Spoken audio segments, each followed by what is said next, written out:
This month, see why the boys volleyball coach decided to take on the entire volleyball program. Hear from a local basketball player who found a unique way to use his skills. And follow one student's creative journey through his senior project. That's next on Now Loading News. Aloha and welcome to Now Loading News. I'm Sky Stevens. And I'm Lennon Sullivan. As the year starts, Moanalo students and staff are experiencing a lot of changes to their everyday school routine. More time in a school day means more classes to be offered. Reporter Elizabeth Quilopo tells us the effects that it has on our teachers. Not all teachers at Moanalo have their own classrooms anymore, so my group and I explored this new concept of floating teachers. Moanalo High School schedule changes have led to a need for more classrooms. However, there are not enough classrooms for the increase of new teachers hired to cover the extra period, so floater teachers, or teachers without a classroom, have become a norm. I float in 3 rooms, so I'm floating in every period, so I'm never in a classroom back to back. So I always have to travel from one classroom to the next. This year I'm lucky because my classes are very close together. It usually takes me about 3 to 4 minutes to pack up and get to my next class. Sometimes I do run late though. With a limited amount of time, floater teachers have to put in an extra effort to prepare themselves for the upcoming periods. Mentally and physically, every morning, I try to get here early. I'm already at school around 7:45 a.m. I try to organize my stuff. One of my bags has everything I put on my desk when I get to the classroom, and my other bag has my paperwork. So I kind of like prepare myself in every aspect to get there on time and try to just take everything out and start. It actually heavily impacts student lessons because I'm late sometimes. And whenever I don't make it on time,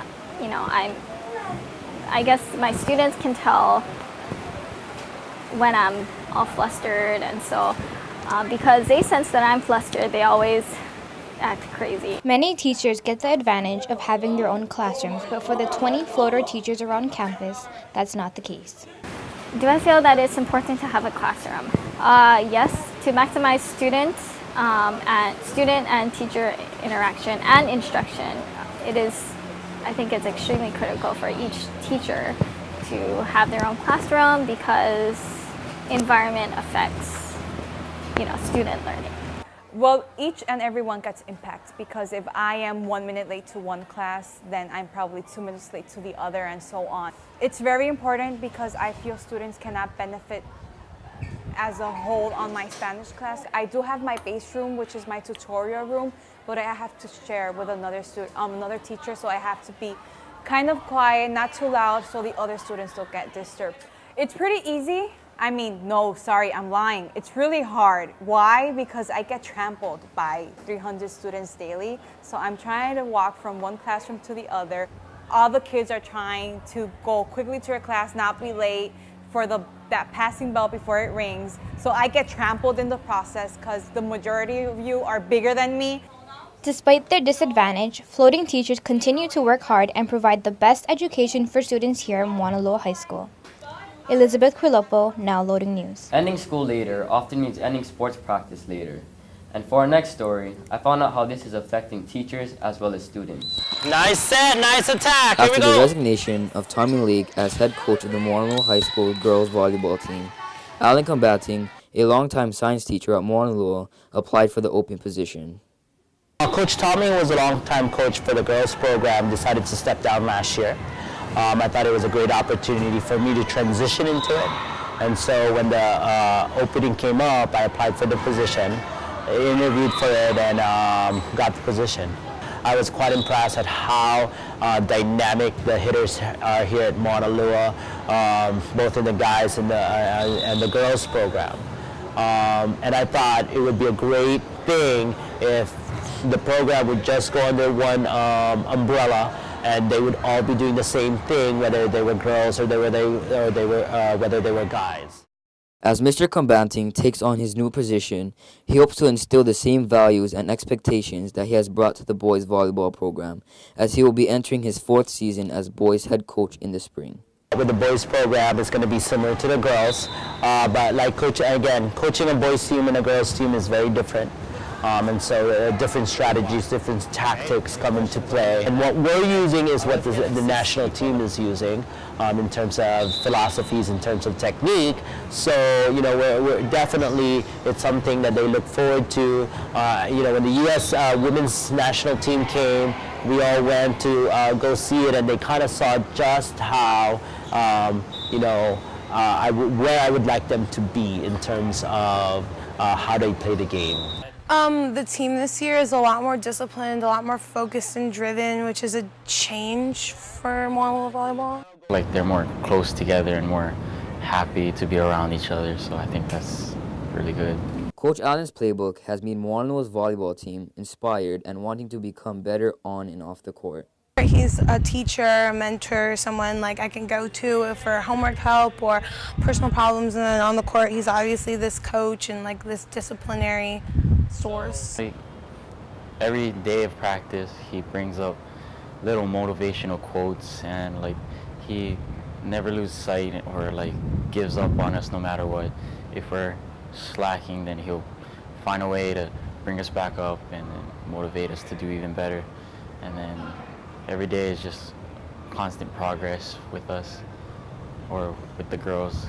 He's pushing me to be better and to do better, so I'm trying, not that I don't try 100%, but I'm trying like 150% to like do exactly what he wants. With Mr. Combanting being a teacher, coach of a volleyball club, Kuakahi, and now head coach of both the boys and girls volleyball program, he is still able to manage and make time to do what he needs to do on and off the court. It takes a little bit of planning, early planning, where I ensure that the tests and quizzes are on that day so that I can do the grading the following day.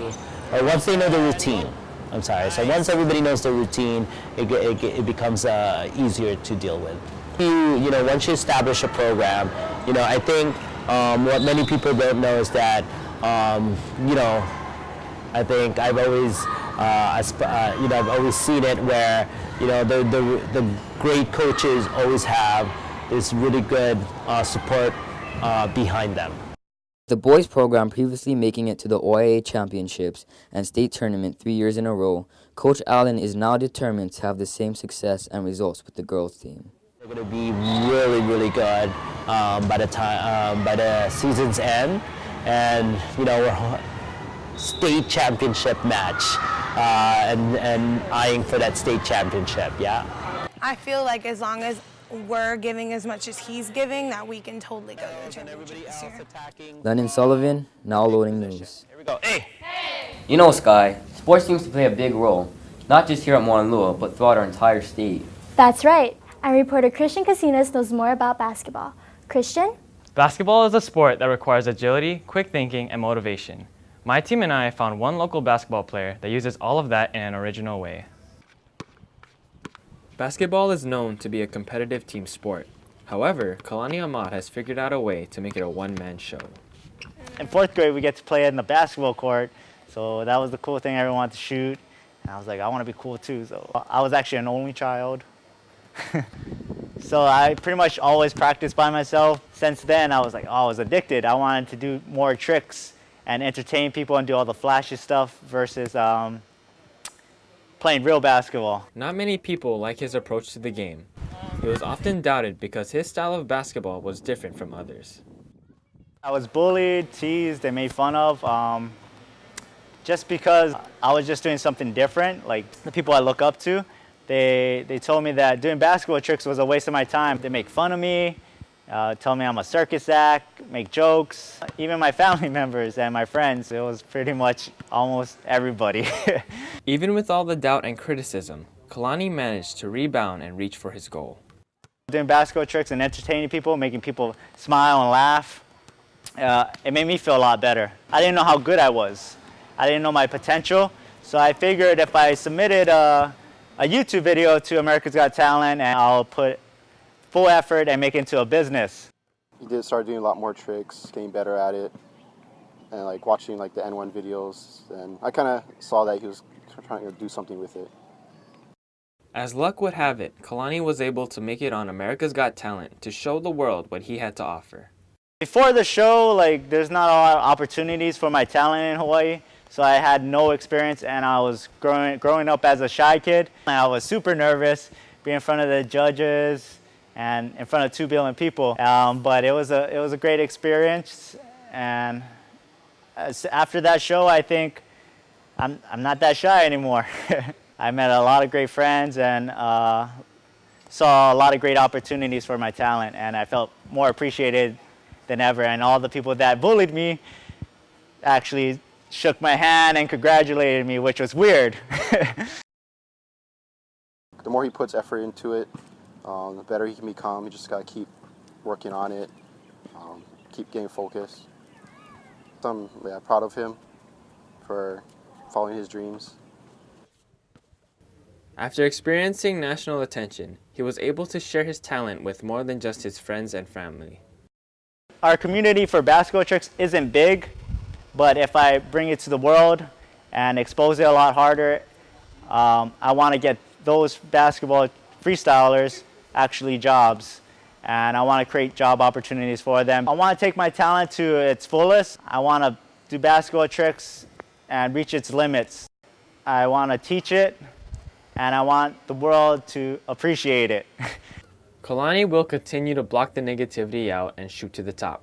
Christian Casinas, Now Loading News. Having clubs is just one of the ways Mauna Loa offers opportunities to its students.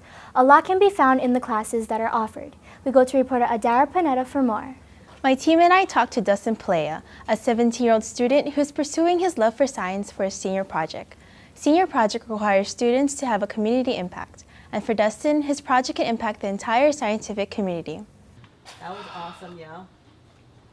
Dustin Pelea has always had a love for science. His unique way of thinking and a love for learning has made him into the ambitious student he is today. I love science so much because I like understanding how the world works. I just want to know why things are the way they are. I remember when I was in preschool, my dad and I used to watch the Discovery Channel, and one of my favorite shows was The Mythbusters, and I guess that kind of sparked my interest in science. So I did experiments at home like baking soda and vinegar to do like rockets. It started out with little experiments. We tried to make flaming jelly one time. We used to light bottle rockets up, you know, everything was basically science when it came to fun. I was a young kid, and I guess as you get older, they just get more complex, and this is where I am today. Dustin decided to put that love into his senior project, a class required for Mauna Loa High School seniors to get the Board of Education diploma.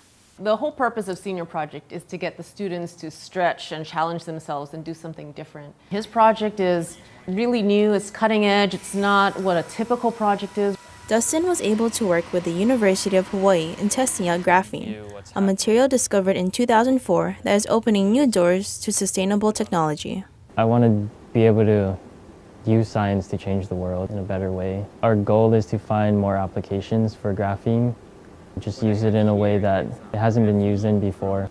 I don't know, just expand the boundaries. You'll get faster computers, it'll be in your cars, it'll be in all of your devices for the health or devices within hospitals that help people live better. It'll be everywhere. It's a privilege having Dustin here. The younger you are, you kind of have this innovative mind. And that innovative mind, you come up with ideas all the time. Well, it's really exciting to see any student, any young person make an impact right away, or at least contribute to the effort. And who knows where he can go. He's almost going to be able to write his own career. And while he's pushing boundaries in the scientific world, Dustin is also using his project to change himself. I've always wondered if other people were doing the same things as me. I guess through Senior Project kind of forced me to get out in the community. My advice is just put yourself out there. There's people like you. And while Dustin's determination will inspire those around him, he will continue pursuing his dream to one day change the world. I'm Adara Panetta from Mauna Loa High School. Well, this has been another episode of Now Loading News. To catch up with our previous episodes and see additional stories, be sure to check out our Facebook, Instagram, and YouTube at Now Loading News. I'm Lennon Sullivan. And I'm Sky Stevens. The loading is now complete.